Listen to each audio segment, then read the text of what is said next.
Barely operational needs engineer. BONE. Hello everybody. Welcome back to this super doc, a super duper episode. I have with me Bone అన్న వెంటనే మనందరికీ చాలా చాలా చాలా దగ్గర మనిషి మన డాక్టర్ గారు అనుకుంటూ మనం అందరం ముందుకు వెళ్ళే డాక్టర్ గురువారెడ్డి గారు ఉన్నారు మనతో. సార్ నమస్తే. నమస్తే అమ్మా. ఎలా ఉన్నారు సార్? బ్రహ్మాండంగా ఉన్నాను. Wonderful sir. Super vibe. Sir the super డాక్టర్లో బేసికల్గా మీ గురించి మాట్లాడడంతో పాటు ఇప్పటి వరకు మీరు చేసిన అన్ని అచీవ్మెంట్స్ షేర్ చేసుకుంటూ ఉంటే ఒక పాయింట్లో ఒక ఇన్స్పిరేషనల్ స్టోరీగా ఉంటుంది. దాంతోపాటు మీ పర్సనల్ ఇన్సైట్స్ కూడా ఇంకాస్త లోతుగా తెలుసుకునే ప్రయత్నం చేద్దాము అన్న ఒక కాన్సెప్ట్తోనే ఈ సూపర్ డాక్ సిరీస్ మీతో చేస్తున్నాం sir. To start with, to become an orthopedic surgeon, what's your inspiration sir? కరెక్ట్గా చెప్పాలంటే ఇన్స్పిరేషన్ ఏం లేదు, డిస్పరేషన్. అంటే రోడ్డు యాక్సిడెంట్స్ ఉంటాయి కాబట్టి ఇండియాలో ప్రాక్టీస్ కొదవలేదు ఎముకలు ఎరగడానికని ఆ ఉద్దేశంతో ఆర్థోపెడిక్ సెలెక్ట్ చేసుకున్నాను నేను. అంతేగాని ఆర్థోపెడిక్స్ ఇన్స్పిరేషన్ వచ్చి ఎవరినో చూసి ఎక్సైట్ అయిపోయి ఎప్పుడు చేయలేదు. అప్పుడు బ్రతుకు తెరువు కోసం ఇది కరెక్ట్ బ్రాంచ్ అనిపించింది, అది చేసుకున్నాను. సార్ ఒకవేళ డాక్టర్ అయ్యి ఉండకపోతే ఏం చేసి ఉంటారు sir? What else career would you choose? Collector కావాలని ఉండేది. Collector? Yeah, I want to become an IAS. But నాకు అన్ఫార్చునేట్గా ప్రాపర్ గైడెన్స్ లేక ఆ డైరెక్షన్లో వెళ్ళలేకపోయాను. లేకపోతే I wanted to be an IAS. రోజు మొత్తంలో సుమారుగా ఎన్ని సర్జరీస్ చేస్తారు సార్? 20-25 సర్జరీస్. సో అన్ని సర్జరీస్ చేసిన తర్వాత టైర్డ్ అయిన తర్వాత what would be your relaxing trend sir? అదే మ్యూజిక్ వినడం, బుక్ చదువుకోవడం, లేకపోతే ఎక్వేరియం ఫిష్ చూడటం. ఫిషెస్ చూస్తే you become happy again sir? Very relax. అదేం థియరీ ఉంది చెప్పండి? ఏం థియరీ ఉంది అంటే ఇన్ బిట్వీన్ ది సర్జరీస్ ఓపీడీలోకి వచ్చి ప్రతి ఓపీలో నాకు ఎక్వేరియం ఉంటుంది. ఏ హాస్పిటల్లో ఎక్కడ కన్సల్టింగ్ రూమ్ అన్నా ఒక ఎక్వేరియం ఉంటుంది. ఆ ఫిష్ అటు ఇటు పోతూ ఉంటే అటు వెనకాల చూస్తా కూర్చుంటాను నేను. That is the biggest relaxation for me. తర్వాత మ్యూజిక్, రీడింగ్ ఏ బుక్. అసలు మీరు ఏం తింటారు, ఏం తాగుతారు అని ఒక సిరీస్ చేయాలని ఉంది sir. How do you be so active and energetic always? I don't know to be frank. Positive thinking నా ఉద్దేశంలో. ఒక నెగిటివ్ థాట్ కూడా ఉండదు నాకు రోజు మొత్తంలో. సో ఎప్పుడు ఎవరికోళ్ళకి ఏ రకంగా హెల్ప్ చేద్దామా, ఏ రకంగా పాజిటివిటీ తీసుకొద్దామన్న ఉద్దేశం, తపన ఉంటుంది దాంట్లో. I think that is the. కానీ జనం కూడా దాన్ని పాజిటివ్గా అందరూ తీసుకోవాలి అని ఉండదు కదా. అది కదా, వాళ్ళు పట్టించుకుపోయినా నేను పాజిటివ్గా ఉండటమే పాజిటివిటీ. అది నా పాజిటివిటీ ఎదుటి వాళ్ళ రియాక్షన్ మీద ఆధారపడి ఉండకూడదు. It should come from me and that is absolute, not relative. మీరు పాజిటివ్ ఉంటే నేను పాజిటివ్గా ఉంటాను, మీరు నెగిటివ్ ఉంటే నేను నెగిటివ్ ఉంటాను, అది లేనే లేదు. I want be positive, I want be happy because life is so small and so short and only once. Life lesson sir ఇదైతే మాత్రం చాలా బ్యూటిఫుల్గా ఉంది సార్. 25 సర్జరీస్ చేసి పేషెంట్స్ని చూసి పుస్తకాలు చదివే టైం ఎక్కడ వస్తుంది సార్? రాత్రి పడుకునేటప్పుడు బెడ్ సైడ్ రీడింగ్ ఒక 1 hour చదువుతాను కంపల్సరీగా. Almost 1 hour. హార్డ్లీ మీరు 1-2 గంటలు పడుకుంటారా? లేదు, 6-7 గంటలు పడుకుంటాను. 11కి పడుకుంటాను, మళ్ళీ 5కి లేస్తాను. So 6 hours. తర్వాత కార్లో వెళ్ళేటప్పుడు చదువుతుంటాను book. Okay. So sir one thing, మీ పేషెంట్సే మీ నుంచి ఇది నా అలవాటు అని సర్ప్రైజ్ అయ్యే ఎలిమెంట్ ఏదన్నా ఉందా అంటే ఏం చెప్తారు? నా అలవాట రోజుకి ఒక 1/2 కిలో వేరుశనగ పప్పులు తింటాం. నాకు పీనట్స్ అంటే భలే ఇష్టం. వేరుశనగ పప్పులు అవి ఉడకబెట్టి పెడతారు అక్కడ. సో పేషెంట్ మధ్యలో తింటూ ఉంటాను. అది ఆశ్చర్యంగా ఉండొచ్చు, బహుశా ఇన్ని పప్పులు తింటాడు అయినా అని. సో నాకు తెలిసి సార్ వేరుశనగ పప్పులు తినడం, ఈ అక్వేరియం ని మెయింటైన్ చేయడం అన్నది ప్రాబబ్లీ ఈ విషయం ఎవరికి తెలిసి ఉండకపోవచ్చు. Only after this interview I take the credit. Exactly. Sir one life lesson what medicine has taught you అంటే ఏం చెప్తారు సార్? Do what ever you can do without expecting anything and then God will give you what ever you deserve. అంటే less expectations, ఒక్క మాటలో చెప్పాలంటే absolutely no expectations and do it with your heart, not with your brains. Lot of the time brain పనిచేసి heart పనిచేయదు, అప్పుడే ఇబ్బందులు వస్తాయి. So anything you do with heart, with the compassion and passion, నీకు అన్నీ మంచి జరుగుతాయి. నాకు గట్టి నమ్మకం. Got it sir. Good intent will help. Exactly. Sir you being an orthopedician sir, bones అనేవి బేసికల్గా బాడీ స్ట్రక్చర్కి హెల్ప్ చేస్తాయి అండ్ సపోర్ట్ ఇస్తాయి బాడీకి అని కాకుండా నిజంగా బోన్స్ రోల్ ఇంకా ఉందా sir? What usually people don't know or neglect about it? బోన్స్కి obviously it's a skeleton made up of bones and నడవటానికి, కూర్చోవడానికి బోన్స్, జాయింట్స్ ఆల్ ఒక కాంప్రహెన్సివ్ యూనిట్. ఆ బోన్స్ సరిగా లేకపోతే పెయిన్స్ వస్తాయి. ఒక పోస్ట్ మెనోపాజల్, ఇప్పుడు ఆడవాళ్ళకి పీరియడ్స్ అయిపోయిన తర్వాత బాడీ అంతా పెయిన్స్ వస్తాయి. అది because of the bone pain, because of the calcium ఉండదు, వైటమిన్ డి అబ్జార్ప్షన్ ఉండదు. కాబట్టి one of the most important problems of A old age is bones not being healthy. తర్వాత బోన్స్ నాట్ హెల్తీగా ఉండటం వల్ల పడిపోతుంటాం, ఫ్రాక్చర్లు అవుతుంటాయి. సో కాబట్టి బోన్స్ చాలా చాలా రకాలుగా బోన్స్ అండ్ జాయింట్స్ మనిషి మనుగడకి లాస్ట్ చర్మాంకంలో సుఖంగా జీవించడానికి ముఖ్యంగా కావాల్సింది bones and joints. Body organs bones తో ఇంటరాక్ట్ అవుతాయి అన్న స్టేట్మెంట్ ని మీరు ఏకీభవిస్తారా? తప్పకుండా. ఎందుకంటే చివరి రోజుల్లో the balance of the body is very important. అది కోర్ మజిల్స్ అవన్నీ కూడా మన మజిల్స్ బోన్స్ స్ట్రాంగ్గా ఉంటే మీరు పడకుండా ఉంటారు, లేకపోతే కింద పడిపోయి ఫ్రాక్చర్ అవుతుంటాయి. I mean to ask you sir, digestive system proper గా ఫంక్షన్ అయితే బోన్స్ హెల్దీగా వర్క్ చేస్తాయి. అంతే కదా, మరి డౌట్ ఏముంది దాంట్లో. ఇప్పుడు మాల్ సిండ్రోమ్స్ ఉంటాయి. మాల్ సిండ్రోమ్స్లో గట్లోంచి సరైన వైటమిన్స్ సరైన ఎలిమెంట్స్ అబ్జార్బ్ అవ్వవు. వాటిల్లో బోన్స్ ఆస్టియోపోరోటిక్గా ఉంటాయి. కాబట్టి డైజెస్టివ్ సిస్టమ్ బాగుంటే బోన్స్ బాగుంటాయి. కిడ్నీస్కి బోన్స్కి లింక్ ఏంటి సార్? కిడ్నీస్ బోన్స్ లింక్స్ అంటే బికాజ్ అగైన్ థైరాయిడ్, పారాథైరాయిడ్, తర్వాత కాల్షియము, పారాథెర్మోను, ఆ బ్యాలెన్స్లో ఒక్కోసారి కాల్షియము బోన్లో ఉండకుండా బ్లడ్లోకి వెళ్తుంది. సో ఒక్కొక్కసారి కిడ్నీ స్టోన్స్ అని ఫామ్ అవుతాయి. సో ఇదంతా మల్టిపుల్ హోమియోస్టాసిస్ అంటే కాల్షియం మెటబాలిజం సరిగ్గా లేకపోవటం వల్ల, తర్వాత పారాథెర్మోన్స్ ఎక్కువ ఉండటం వల్ల తక్కువ ఉండటం వల్ల ఆ టైప్లో బోన్స్ ఉండాల్సిన ఆస్టియోపోరోసిస్ ఎక్కువైపోయి బోన్స్ ప్రాబ్లమ్స్ వస్తాయి. సో కాల్షియం మెటబాలిజం ఆస్టియోడిస్ట్రోఫీ ఉంది ప్రాబ్లం. కిడ్నీలో ఒక కాళ్ళ బోన్స్లో ప్రాబ్లమ్స్ వస్తాయి. బేసికల్గా ఈ calcium metabolism, vitamin D supplements ఏదైతే చెప్తూ ఉంటున్నారో బోన్ హెల్త్కి చాలా ఇంపార్టెంట్ అని, ఏ ఏజ్ నుంచి ఎవ్రీ టైమ్ ఈ సప్లిమెంట్స్ తీసుకుంటూ ఉండాలంటారు sir? Calcium and vitamin D age of 16 to 60 easy to remember. 16 ఏళ్ళ నుంచి 60 ఏళ్ళ దాకా ప్రతి ఉమెన్ సప్లిమెంటల్ కాల్షియం తీసుకోవాలి. Vitamin D sir? Vitamin D depends on again, but of course vitamin D ఇప్పుడు ఇండియాలో 80% ఆఫ్ పీపుల్కి deficient, what ever the reasons. ఒక్కోసారి నాకు అనుమానం వస్తుంది, అసలు ఈ ఇండియాలో మెజర్ చేసే కరెక్ట్ ఎక్విప్మెంట్ ఉందా, లేకపోతే ఫాల్టీ ఎక్విప్మెంట్ వచ్చిందని అనుమానం ఉంటుంది. ఎందుకంటే everybody will have a vitamin D deficiency. So vitamin D రెగ్యులర్గా తీసుకోవడం కంటే కూడా పీరియడ్ ప్రకారం తీసుకోవాలి on the prescription of the either endocrinologist or an orthopedic surgeon. Sir, I don't know if it is right or wrong, but lung diseases unte they are more prone to risk of fractures anna mataki relevance unda sir? Lung డిసీజెస్కి bone ఫ్రాక్చర్స్కి నాకు తెలిసి connection ఏం కనపట్లేదు on the face of it. Direct connection అయితే ఏం లేదు lung disease వాటికి. సార్, న్యూరలాజికల్ కండిషన్ స్ట్రెస్ ఎక్కువ ఉన్నప్పుడు does it have an impact on the bone density or the bone strength? న్యూరలాజికల్గా కూడా డైరెక్ట్గా ఉండదు బోన్స్ మీద, బట్ ఒక్కొక్కసారి కొన్ని ప్రాబ్లమ్స్లో పార్కిన్సోనిజము అట్లాంటివి అట్లంటే where you are not walking too much, you are sitting in a sedentary style, then the bones will lose calcium and osteoporosis వస్తుంది. అచ్చా, so there is an indirect link అనే చెప్పొచ్చు. సో బాడీలో ఇన్ఫ్లమేషన్ ఉన్నప్పుడు sir, ఇప్పుడు non inflammatory diet తినండి అని అందరినీ ప్రమోట్ చేస్తున్నారు భయంకరంగా. Does really inflammation in the body effect the bone health? Not much. Inflammation అనేది ఒక మజిల్స్కి జాయింట్స్కి సంబంధించింది. బోన్ ఇన్ఫ్లమేషన్ అనేది జనరల్గా బోన్ ఇన్ఫ్లమేటెడ్గా ఉండదు, బట్ బోన్స్లో ఒక్కొక్కసారి దేర్ కెన్ బి డిఫరెంట్ పెరియాస్టియటిస్ అని, ఆస్టియంకిను పెరియాస్టియం అని ఒక లేయర్ ఉంటుంది, దానికి బోన్కి మధ్య ఉన్న స్వెల్లింగ్స్ ఒక్కోసారి ఎక్కువ అవ్వచ్చు. అట్లాంటి వాటిని పెరియాస్టియటిస్ అంటారు. బాగా షిన్ పెయిన్స్ ఉంటాయి, అట్లాంటివి రావచ్చు. అది కూడా calcium vitamin D metabolism disturbance వల్ల రావచ్చు. సో అంటే ఆ న్యూరలాజికల్ ఇంపాక్ట్ ఉన్నట్టా లేనట్టా sir? How do we conclude it? డైరెక్ట్గా న్యూరలాజికల్కి బోన్స్కి కనెక్షన్ ఉండదు. అంటే స్ట్రెస్ ఉంటే బోన్ పెయిన్ ఎక్కువ అవుతుంది. స్ట్రెస్ ఉంటే అన్ని బాడీలో అన్ని పెయిన్స్ ఎక్కువ అవుతాయి. అర్థమైందా?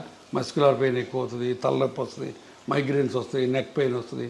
అందుకని డైరెక్ట్గా బోన్ మెటబాలిజం మీద డైరెక్ట్ రిలేషన్స్ ఏం లేవు. బట్ ఇండైరెక్ట్గా ఇప్పుడు న్యూరలాజికల్ ప్రాబ్లం వచ్చింది, స్ట్రోక్ వచ్చింది, patient is SIT confined to the bed, అప్పుడు బోన్స్లోంచి ఆస్టియోపోరోసిస్ స్టార్ట్ అవుతుంది. Got it sir. సార్, మీరు కొన్ని లక్షల మంది పేషెంట్స్ని చూసుంటారు over your experience. Basic points patients overlook అయిపోయేది లైఫ్ స్టైల్లో డెస్పైట్ ఆఫ్ మీరు చాలా వీడియోస్ కూడా చేశారు సిట్టింగ్ పోస్టర్ దగ్గర నుంచి you have to walk this way you have to SIT this way అని చాలా చెప్తూనే ఉంటారు despite of all your me guidance కాకుండా కూడా పేషెంట్స్ వాళ్ళ లైఫ్ స్టైల్లో ఓవర్లుక్ చేసే పాయింట్స్ ఏంటి సార్? మెయిన్ పోస్చర్, మనం ఇందాక అనుకున్న పోస్చరు. మరి నేను చెప్పినట్టు ఇలా స్ట్రైట్గా కూర్చోరు, ఎప్పుడు అందరూ ఇలా వంగి కూర్చుంటారు, వంగి నడుస్తారు. సో పోస్చర్ ఒకటి మెయిన్, బాగా అందరూ నెగ్లెక్ట్ చేసేది posture. Number 2, lack of exercises. అసలు ఎక్సర్సైజులు, చిన్న ఎక్సర్సైజెస్ కూడా చేయకుండా సెడెంటరీ లైఫ్ స్టైల్లో కూర్చుంటారు. అది number 2. Number 3, abuse of the joints. ఇప్పుడు కింద కూర్చొని ఇండియన్ టాయిలెట్ లేకపోతే కింద బాచపట్టేసి కూర్చుంటే మోకాళ్ళ మీద లోటు పడుతుంది, అది మంచిది కాదు. సో అది తెలియదు చాలామందికి. అట్లానే నడుముకి ముందుకు ఇంకి కూర్చుంటే నడుము మీద పాడైపోద్ది, అట్లానే మెడ ముందుకు వెళ్తే మెడ పాడైపోద్ది. సో ఇవన్నీ కూడా తెలియక చాలామంది they keep on repeating the mistakes in the daily activities. Sir 10,000 steps నడిస్తే you will be healthy all over అన్నది జనరల్గా చెప్పిన మాట. బట్ హై ఇంటెన్సిటీ ఎక్సర్సైజెస్ చేస్తే మోకాళ్ళు అరిగిపోతాయి, 10,000 అడుగులేస్తే మోకాళ్ళు అరిగిపోతాయి, ఎక్కువ వెయిట్స్ ఎత్తితే స్ట్రెంథనింగ్ ఎక్సర్సైజెస్ చేస్తే మోకాళ్ళు అరిగిపోతాయి. వీటిలో ఏది కరెక్ట్ సార్? చెయ్యాలని కొందరు, చేయకూడదని కొందరు, కరెక్ట్ చెప్పండి సార్. మోకాళ్ళు అరగడానికి మెయిన్ కారణం number 1 age, number 2 weight, number 3 high impact activities, 3. Number 4 accidents. సరే యాక్సిడెంట్ గురించి మనం మాట్లాడుకోవట్లేదు, ఆ ఏజ్ అది తప్పనిసరి. మనం ఏజ్ అవుతుంటే బోన్స్ జాయింట్స్ అరుగుతూ ఉంటాయి. Number 2 weight is the directly proportional or directly damaging to the bone joint health. So అది మన చేతిలో ఉంది. సో కాబట్టి మీరు ఎంత బరువు తగ్గితే మోకాళ్ళకి అంత మంచి పని చేసినట్టు. Number 3 point is abuse of the joints. Abuse అంటే ఫర్ ఎగ్జాంపుల్ మీరు ఇండియన్ టాయిలెట్లో కూర్చున్నారనుకోండి, లేకపోతే నెలకు ఒకసారి తిరుపతి కొండ ఎక్కి దిగారనుకోండి, రోజుకి 200 సార్లు మెట్లు ఎక్కి దిగారనుకోండి, మీ మోకాళ్ళ మీద 4 రెట్లు బరువు పోతుంది. అది బయోమెకానికల్లీ ప్రూవెన్. సో దాంతో మీరు మోకాళ్ళని తొందరగా అరగొట్టుకుంటారు. చాలామంది మా తాతలు మెట్లు ఎక్కేవాళ్ళు, మా తాతలు కింద కూర్చునేవాళ్ళు, వాళ్ళకి లేని ప్రాబ్లం నాకెందుకు వస్తుంది అని చెప్పి నమ్మరు. బట్ తాతలు వేరు, మనం వేరు.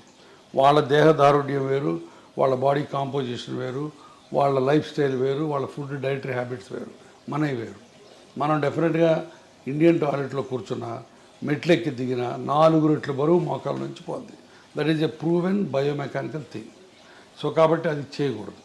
సో అది చాలా చాలా జాగ్రత్తగా చాలా మెట్లు ఎక్కి దిగకుండా ఎవరికి అసలు ఇంపాసిబుల్ కాబట్టి వీలున్నంత వరకు, ఇంపాసిబుల్ అంటే వీలున్నంత వరకు. సో అది ఎక్కి దిగాలని రూల్ ఏం లేదు. చాలామందికి ఎక్కి దిగితే మంచిది, హెల్త్ మంచిది అంటారు. సో కొంతమంది అసలు లిఫ్ట్ ప్రిఫర్ చేయరు. My doctor advise me to use only lifts, నేను I don't use the lifts అని చాలామంది అంటారు. That is a wrong concept. ఎందుకంటే ఇప్పుడు కార్డియాలజిస్ట్కి మాకు ఇప్పుడు తగదాలు. కార్డియాలజిస్ట్ ఏమో నడవమంటాడు, మెట్లు ఎక్కమంటాడు, లిఫ్ట్ ఎక్కద్దు అంటాడు. నేనేమో లిఫ్ట్ వాడద్దు, మెట్లు వాడద్దు, లిఫ్ట్ వాడమంటాను. కారణం ఏంటంటే మెట్లు ఎక్కి దిగితే గుండెకి మంచిది, లంగ్స్కి మంచిది, బట్ మోకాళ్ళకి బ్యాడ్ అయిపోద్ది. సో అన్ని బాడీలో అన్ని ఆర్గన్స్కి కాపాడి స్టిల్ ఎక్సర్సైజ్ ఇచ్చేది 2 బ్రిస్క్ వాకింగ్ అండ్ సైక్లింగ్ ఒకటి. ఈ రెండు మీకు బాగా ఉపయోగపడతాయి. సో అది చేసుకుంటే చాలు. ఇప్పుడు ప్రతిరోజు మెట్లెక్కి దిగాలని రూల్ లేనే లేదు. సార్ కొన్నిసార్లు మీ ఫ్యామిలీ గురించి, మీ పర్సనల్ స్పేస్ గురించి మీరు మాట్లాడినప్పుడు చాలా కంపాషనేట్గా మాట్లాడుతున్నట్లు అనిపిస్తుంది. ఈ field especially in the terms of medical field, hospitals, costly hospitals, rich is everything, కంపాషనేట్గా అనిపిస్తుందా సార్, లేకపోతే కమర్షియలైజ్ అయింది కల్చరు అన్న ఫీలింగ్ మీకు ఎప్పుడైనా వచ్చిందా? కంపాషన్ అనేది గుండెలోంచి రావాలి, కమర్షియల్ అనేది బ్రెయిన్లోంచి. ఇందాక మనం అనుకున్నట్టు ఇది కమర్షియల్ వరల్డే, but still you can be kind, you can be compassionate. That's what it is. ఇప్పుడు మా హాస్పిటల్ ఉంది, మేమే చారిటీ కాదు. We have to run the hospital, we have to earn for the stakeholders, but at the same time we don't need to flee the patient దోచుకోవాల్సిన పని లేదు, and వాడి రక్తం పీల్చాల్సిన పని లేదు. మేమే కాదు, 90% of the doctors don't do that. But ఆ దురదృష్టవశాత్తు thanks to media, thanks to the people, మేమందరం దొంగలవి, మేమందరం రాబందులవి, మేమందరం బందిపోట్ల కింద చిత్రీకరించబడుతున్నాం. The unfortunate thing they. కాబట్టి కంపాషన్ బేసిక్గా లేకపోతే you are not fit to be a doctor. So compassion తోటే అందరూ ప్రాక్టీస్ చేస్తాం, బట్ ఒక్కోసారి బయటికి కమర్షియల్ ఎలిమెంట్సే బయటకు వస్తాయి. Profit over a patients care if you have to talk, మీరు ఎప్పుడు patient care this really made my day, నేను ప్రాఫిట్ చూడలేదు ఈ కేసులో అని మీకు ఆ హార్ట్ వెల్మింగ్ గా అనిపించిన చాలా సార్లు వస్తుంది అది. ఇప్పుడు నా దగ్గర పేషెంట్స్ వస్తారు, I'm working in a corporate hospital, ఇందాక మీతో అన్నట్టు చారిటీ హాస్పిటల్ కాదు, ఇక్కడ బిల్లులు లక్షలు అవుతాయి, బట్ ఒక్కొక్కసారి బిల్లులు కట్టలేనప్పుడు అవి ఏవి చేస్తాం, చేతనైన సహాయం చేస్తాం. ఇప్పుడు నేను ట్రస్ట్ పెట్టాను, ఆ ట్రస్ట్లో హెల్ప్ చేస్తాం. సో చాలా రకాల హెల్ప్ చేస్తాం. ఆ హెల్ప్ చేసిన ప్రతిసారి హ్యాపీనెస్ ఉంటుంది, దాంట్లో డౌటే లేదు. One incident if you have to tell sir it really made your day అని అంటే ఏం చెప్తారు? చాలా ఉన్నాయి.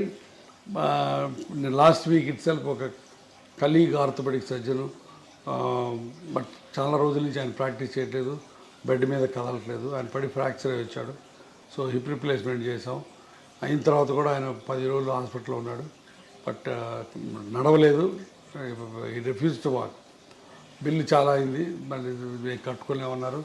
దాన్ని మరి 70% బిల్ తగ్గించి ఇంటికి పంపించాను. ఆ ఇంటికి పోయే ముందు ఆయన నాతో వీడియో కాల్లో ఆయన కళ్ళల్లో కృతజ్ఞత, ఆయన ఆవిడ కళ్ళల్లో కృతజ్ఞత నాకు evident, and that made my day. Wonderful sir, super super sir. ఇప్పుడు సోషల్ మీడియా ట్రెండ్ అనుకోవచ్చు, maybe because of the awareness for the people అనుకోవచ్చు, ప్రతి ఒక్కళ్ళకి మెడికల్ నాలెడ్జ్ తెలుస్తోంది and they started questioning the doctors as well. మీరు appreciate చేస్తారా యాక్ట్ని, or do get bored or you know విసుగొస్తుందా? విసుగు రాదు, 70% దాకా టాలరేట్ చేస్తారు, బట్ ఒక్కోసారి వాళ్ళు గీత దాడతారు. గీత దాటి ఏం జరిగింది సార్ అలాంటి సంఘటన ఒకటి చెప్పండి. ఏదో ఫర్ ఎగ్జాంపుల్ నిన్న మోకాళ్ళ ఆపరేషన్కి ఒక ఆయన వచ్చాడు, ఆయన ఏదో ప్రొఫెసర్ ఎక్కడో, కొంత నాలెడ్జ్ ఉంది. సో క్వశ్చన్స్ అడుగుతున్నాడు, నేను చాలా ఓపిక్గా 20 నిమిషాలు ఆన్సర్లు ఇచ్చాను. మళ్ళీ 21 తర్వాత మళ్ళీ మొదలుపెట్టాడు. నాకు కొంచెం కోపం వచ్చింది. మిగతా పేషెంట్లు వెయిట్ చేస్తారు. నేను చెప్పాను, ప్రొఫెసర్ గారు మీరు ఇందాక అడిగిన వాటన్నిటి సమాధానాలు చెప్పాను, మళ్ళీ అదే క్వశ్చన్స్ అడుగుతున్నారు, సేమ్ సమాధానాలు చెప్తారు, కొత్త సమాధానాలు ఉండవు. మీరు అనుకున్నట్టు సమాధానం రావాలంటే రాదు, సమాధానం ఒకటే ఉంటుంది, మీరు అనుకున్నట్టు రాదు అని చెప్పాను. అంత తిట్టినట్టు చెప్పలేదు, బట్ కొంచెం వాయిస్ పెంచి చెప్పాను. ఆయన అర్థం చేసుకున్నాడు, డాక్టర్ గారికి కోపం వచ్చినట్టుందని మెదకుండా వెళ్ళిపోయాడు. బట్ చాలా తక్కువ అలాంటి ఇన్సిడెంట్స్. సార్ బేసికల్గా మీరు అన్ని ఇయర్స్ మెడిసిన్ చేసి అంతమందితో యూనో చూసి పేషెంట్స్ని చూసి ఒక డెసిషన్ తీసుకుంటారు సార్, మెడికల్ డెసిషన్. అన్ఫార్చునేట్లీ అది మీడియా వల్ల కానీ పబ్లిక్ వల్ల కానీ మిస్అండర్స్టాండ్ అయిన సిచ్యువేషన్స్ ఉన్నాయా? ఉన్నాయండి. ఇప్పుడు నేను ఒకసారి అంతకుముందు కూడా చెప్పాను, ఒక పేషెంట్కి కాలు ఇరిగి వేరే హాస్పిటల్లో ట్రీట్మెంట్ చేసుకుంటే ఆ కాలు అంతా డెడ్ అయిపోయినట్టు అయిపోయింది, వుడెన్ ఇండ్యూరేటెడ్గా అయిపోయింది. దాన్ని మనం కంపార్ట్మెంట్ సిండ్రోమ్ అంటాం. అతను నా దగ్గరకు వచ్చాడు, కాలు తీసేయమంటున్నారు సార్ మిగతా వాళ్ళు, మీరేంటని. నేను కాలు తీయక్కర్లేదు అని చెప్పి 3 నెలల పాటు లిటరల్గా సాకాను ఆ కుర్రాడిని. సాకడం అంటే ఏదో కుర్రాడు తమ్ముడిని కొడుకుని చూసుకున్నట్టు చూసుకొని అతనికి హైపర్ బ్యారిక్ ఆక్సిజన్ కావాలంటే ఇక్కడ, లేకపోతే వేరే ఇంకొక మిలిటరీ హాస్పిటల్కి పంపించి అన్ని రకాలుగా చేశాను.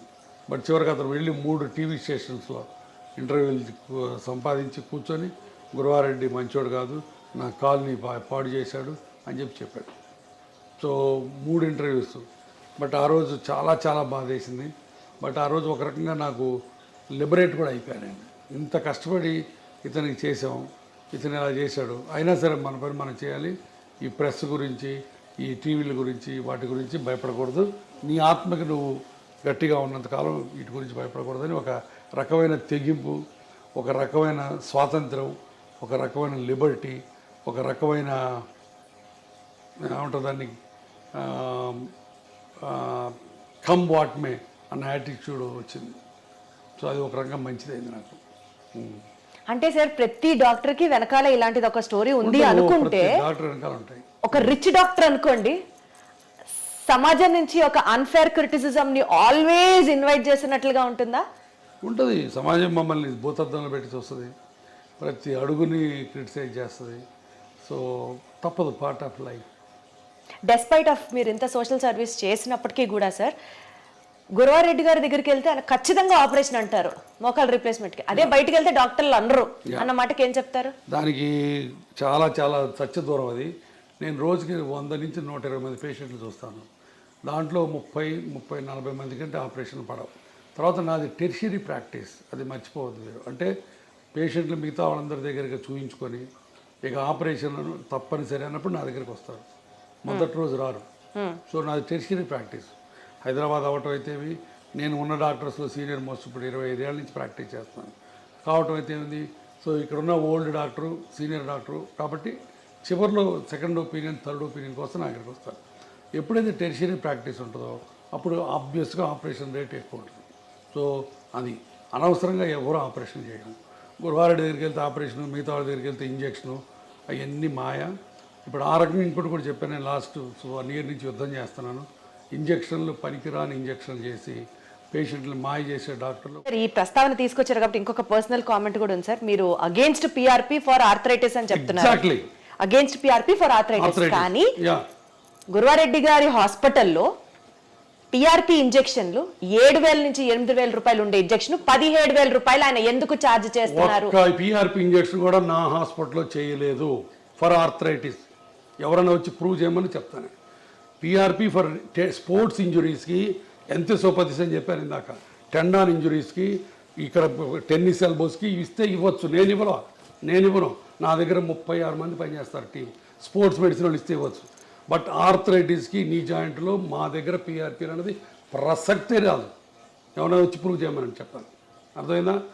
3 ఇప్పుడు స్టెమ్ సెల్స్ అని ఇచ్చి 2,80,000 తీసుకునేది మా దగ్గర జరగదు. నేను అగైనెస్ట్ ఏంటంటే PRP in arthritis. Orthopedic surgeons చాలామంది పిఆర్పీలు టెన్నిస్ ఎల్బోస్కి, యాంకిల్ ఇంజురీస్కి, హీల్ పెయిన్స్కి ఇస్తారు. నాకు ఏ రకమైన అభ్యంతరం లేదు. నాకు దాని మీద నేను ఇవ్వను, నేను వాటిని అన్నాను.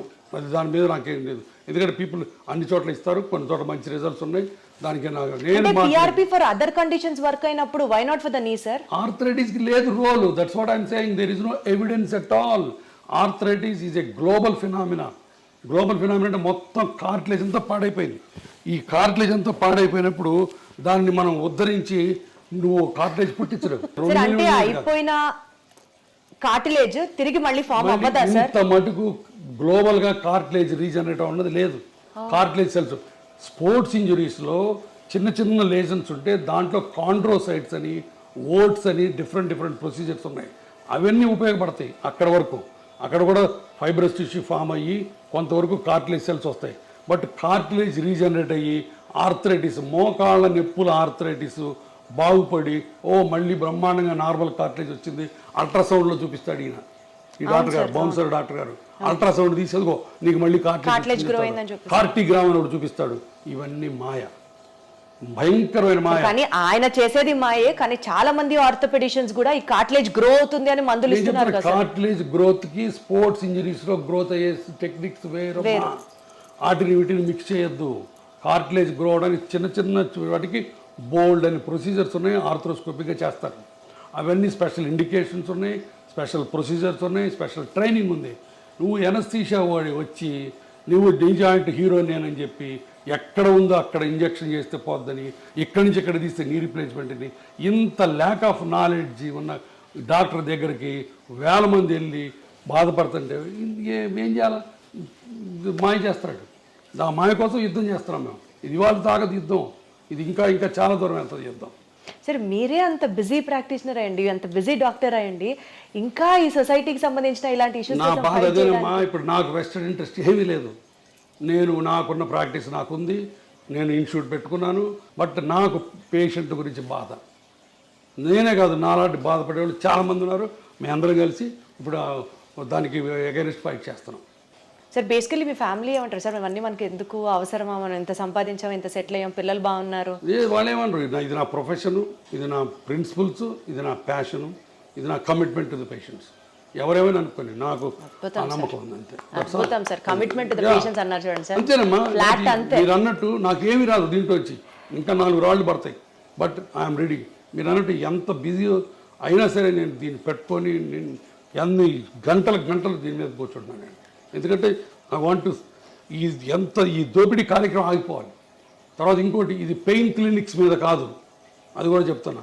పెయిన్ క్లినిక్స్, పెయిన్ స్పెషలిస్టు కొన్ని 100 ఏళ్ల నుంచి ఉన్నారు. మంచి పనులు చేస్తున్నారు.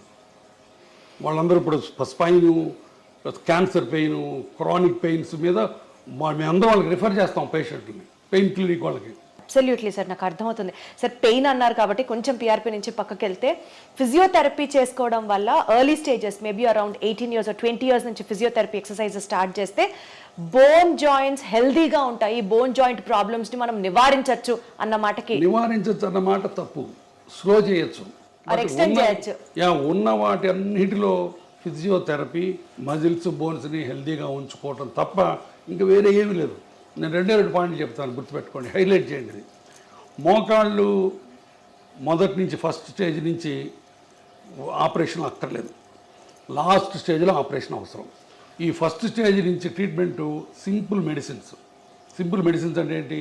ఎప్పుడన్నా నొప్పుంటే సింపుల్ పారాసిటమాల్ ట్యాబ్లెట్, లోపల కార్టిలేజ్ నరిష్మెంట్కి, అంటే ఉన్న కార్టిలేజ్ బలాన్ని కాపాడటానికి, కొత్త కార్టిలేజ్ అనడం కాదు. అగైన్ అక్కడ మాయ, నీవు కొత్త గుజ్జు పుట్టించే ఇంజక్షన్ చేస్తూ ఉంటావు, తప్పు. కొత్త గుజ్జు పుట్టించే ఇంజక్షన్లు ఇంతపాటు ప్రపంచంలో ఎక్కడా లేవు. పుట్టదు. ఉన్న గుజ్జు బలాన్ని కాపాడే ఉన్నాయి, దాన్ని కాండ్రో ప్రొటెక్టివ్స్ అంటారు. ఓకే, ఆ ట్యాబ్లెట్స్, బోన్స్కి ప్రొటెక్ట్ చేసే కాల్షియం ట్యాబ్లెట్లు, మజిల్స్ని ఎక్సర్సైజ్ చేయాలి. ఇప్పుడు for example quadriceps muscle exercise చేసామనుకో, మోకాల మీద ఉన్న లోడ్ని అది కొంత తీసుకుంటుంది, అందుకని మీకు ఎక్సర్సైజ్ బాగా ఉపయోగపడుతుంది. అట్లానే జాయింట్ని అబ్యూజ్ చేయకుండా, చెప్పాను కదా, ఇండియన్ టాయిలెట్స్ వాడకుండా అట్లా చేసుకోవటం తప్ప ఇంకోటి లేదు. నేను పేషెంట్కి 2 సెంటెన్స్ చెప్తాను.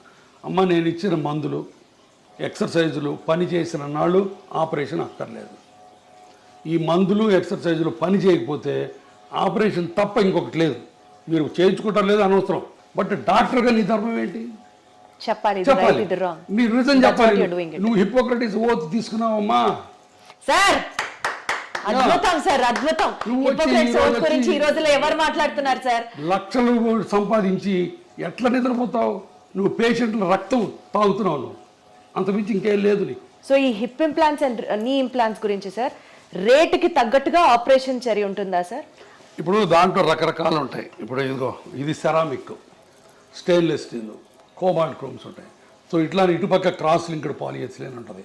హిప్ జాయింట్లో కనీసం 10 వెరైటీస్ ఉంటాయి. ఇప్పుడు సెరామిక్ ఉందనుకో, స్టెయిన్లెస్ స్టీల్ కంటే కనీసం 2 రెట్లు ఎక్కువ కాస్ట్. ఇదే సెరామిక్ ఇటు 2 పక్కలు వేసామనుకో 3 రెట్లు కాస్ట్. ఇటుపక్క ఓన్లీ ప్లాస్టిక్ వేసామనుకో రేట్ తగ్గుతుంది. సిమెంట్ లేకుండా వేసామనుకో రేట్ ఎక్కువ, అది లోపల హైడ్రాక్సీ అపటైట్ కోటింగ్ ఉంటుంది. అదే సిమెంట్తో వేసామనుకో రేట్ తక్కువ. సో ఇట్లా డిఫరెంట్ కాంబినేషన్స్ ఉన్నాయి, అందుకని రేట్స్ వేరీ అవుతాయి. పెరుగుతాయి. ఇప్పుడు చీరల్లో పట్టు చీరలు ఉంటాయి, సిల్క్ చీరలు ఉంటాయి, ధర్మవరం చీరలు ఉంటాయి, చీరల్లో హ్యాండ్ ఎంబ్రాయిడరీ ఉంటుంది, ఒక్కొక్క చీర ఒక్కొక్క కాస్ట్. అవునా కదా? జరీ ఉంటుంది, జరీ ఉంటే కాస్ట్ ఎక్కువ. ఇది అంతే, ఒక 20 వెరైటీస్ ఆఫ్ జాయింట్లు ఉన్నాయి. ఇక్కడికి వచ్చిన తర్వాత ఆ జాయింట్ని బట్టి ₹1,00,000 నుంచి ₹5,00,000 దాకా ఉంది హిప్ ప్రైస్. ₹1,00,000కి ఇండియన్ ఇంప్లాంట్ సిమెంట్తో వేసుకోవచ్చు, బట్ అది యంగ్ పేషెంట్కి వేయడానికి లేదు. యంగ్ పేషెంట్ 25 ఏళ్ళు కోవిడ్ బారిన పడి ఎవాస్కులర్ నెక్రోసిస్ వచ్చిన అతనికి ₹1,00,000 వేస్తే తొందరగా పాడైపోద్ది. అతనికి అన్సిమెంటెడ్ హిప్ వేయాలా, సెరామిక్ హిప్ వేయాలి. So that's all. ఇప్పుడు దాంట్లో రోబోటిక్ టెక్నాలజీ వచ్చింది. రోబోటిక్ టెక్నాలజీ చేస్తే కొన్ని అడ్వాంటేజెస్ ఉన్నాయి, దానికి ఎక్కువ అవుతుంది.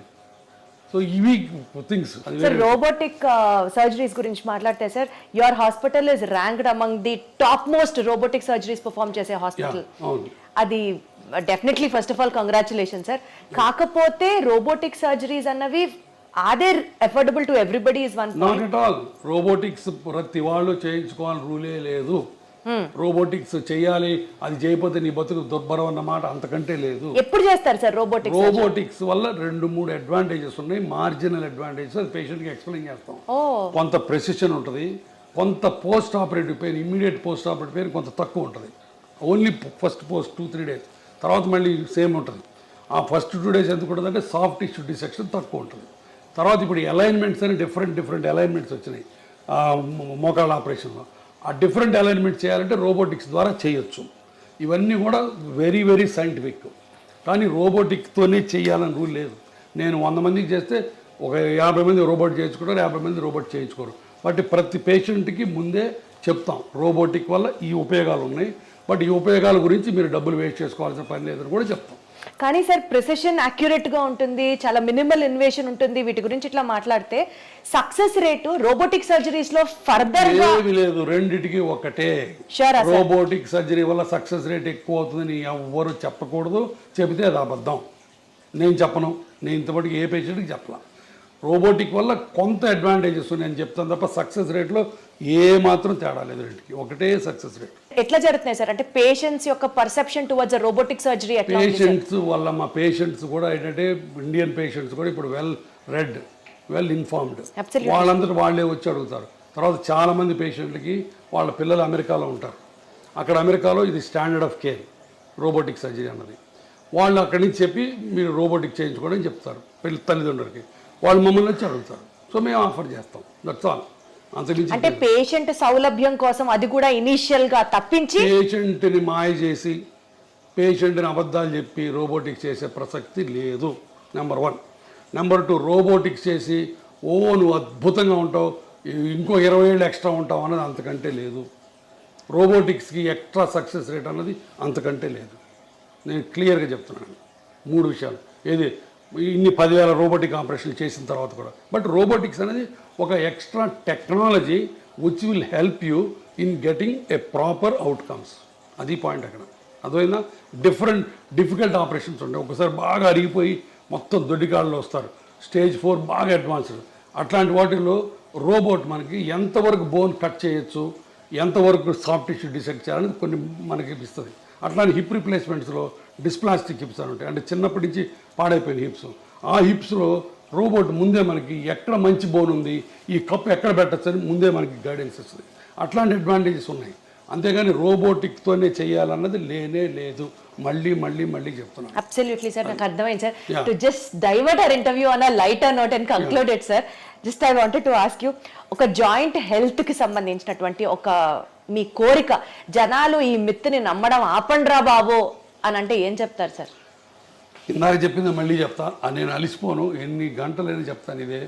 నా పేషెంట్లకి నేను చెప్పే, చేతులు జోడించి చెప్పేది ఏంటంటే, మీకు మోకాళ్ళ నొప్పులు ఉంటే సింపుల్ మందులు ఎక్సర్సైజులతో గడపండి. భయంకరమైన నొప్పులు వచ్చి నడవలేని పరిస్థితి వస్తే భయపడకుండా ఆపరేషన్ చేయించుకోండి. మీరు భయపడ్డా, ఆర్థికంగా సౌలభ్యం లేకపోయినా ఒక రామాయణము మహాభారతం చదువుకోండి. సార్, ఒక్క సూపర్ ఫుడ్ తింటే బోన్స్ అద్భుతంగా ఉంటాయంటే ఏంటి సార్ అది? ఏది లేదు, నాకైనా అబద్ధం. సూపర్ ఫుడ్ ఏమి లేదు, సూపర్ డాక్టర్ లేదు, ఏం తినమంటారు సార్? లేదు. ఏం తినమంటారు సార్? బోన్స్ హెల్తీగా ఉండాలంటే head calcium, healthy milk products చాలు, సింపుల్ మిల్క్ ప్రోడక్ట్స్ తింటే చాలు. And regular exercise and impact exercise అంటే వాకింగ్ అట్లాంటివి చేసి. దుంపకూరలు తింటే జాయింట్ పెయిన్స్ ఎక్కువ అవుతాయి, ట్రూ ఆర్ ఫాల్స్? నాకు తెలియదు. నాకు తెలిసి నేను చదువుకున్న దాంట్లో ఫుడ్కి మోకాళ్ళ కార్టిలేజ్కి డైరెక్ట్ రిలేషన్ లేదు, ఇండైరెక్ట్గా ఉంది. ఫుడ్ తిని లావు ఎక్కితే లావు వల్ల మోకాళ్ళు పాడవుతాయి తప్ప డైరెక్ట్గా వంకాయ తింటే కార్టిలేజ్ పోద్ది, కూర ఈ చామదుంప తింటే కార్టిలేజ్ వస్తుంది, ఈ అల్ట్రాసౌండ్ చేస్తే నొప్పి తగ్గుద్ది, ఇవన్నీ లేవు నాకు తెలుసు. సార్, మీరు ఎక్సర్సైజ్ చేయమని పేషెంట్స్కి చెప్తూ ఉంటారు కదా, ఫన్నీయెస్ట్ ఎక్సర్సైజ్ మీ దాకా వచ్చి ఒక పేషెంట్ చెప్పింది ఏమైనా ఉందా సార్? మీకు అసలు కోపం మామూలుగా రాదు ఆ ఎక్సర్సైజ్, ఆ ఎక్స్క్యూజ్ వింటే ఏం చెప్తారు సార్? I don't no. అంటే నా దగ్గరకు వచ్చే పేషెంట్లు ఒక్కోసారి నేను ఏం చెప్పినా దానికి కౌంటర్ చెప్తారు. మనం ఎక్సర్సైజ్ చేయండి, లేదండి నా బాడీ ఒప్పుకోదు అంటారు. మందులు వేసుకోమంటే నాకు అలసరండి అంటారు. కింద కూర్చోద్దామంటే నేను కిందే కూర్చొని మనం చేస్తానంటారు. ప్రతిదానికి అడగొట్టా చెప్తే నేనేం చేయలేను. ఇంకా నేను చేతులైతే అమ్మ నమస్తే అని చెప్తా అంతే, that's all. Surgery is more painful or skipping that rehab cycle is more painful, sir? Yeah, good question. Again, చాలామంది మా డాక్టర్లోనే మళ్ళీ కొంతమంది దొంగ డాక్టర్లు ఆపరేషన్ చేసి అసలు నొప్పి ఉండదు, ఫిజియోథెరపీ ఎత్తేద్దాం, ఫిజియోథెరపీ లేకుండా చేసుకోవచ్చు, జీరో ఫిజియోథెరపీ అని కొంతమంది మొదలెట్టారు. అది కూడా తప్పే.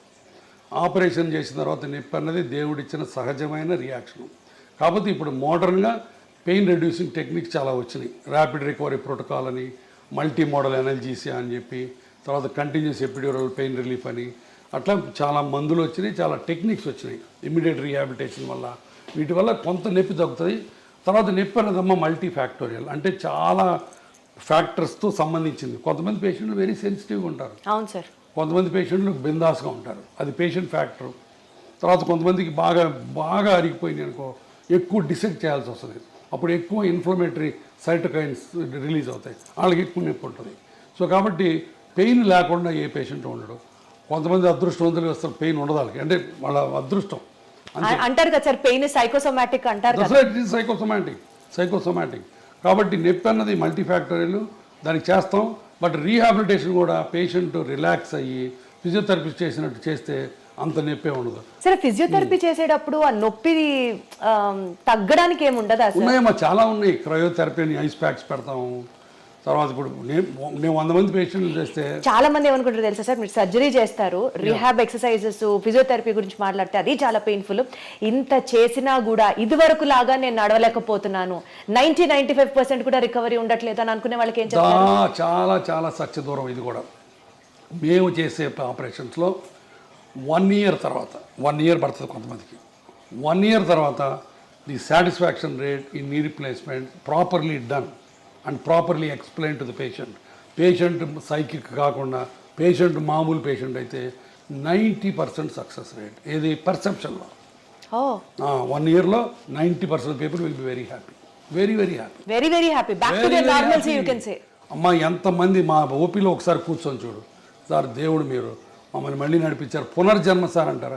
అమ్మ, అసలు నడవలేక వీల్ చైర్లోనే మోషన్ యూరిన్ పోయే వాళ్ళని నడిపిస్తే ఎంత పునర్జన్మలకి.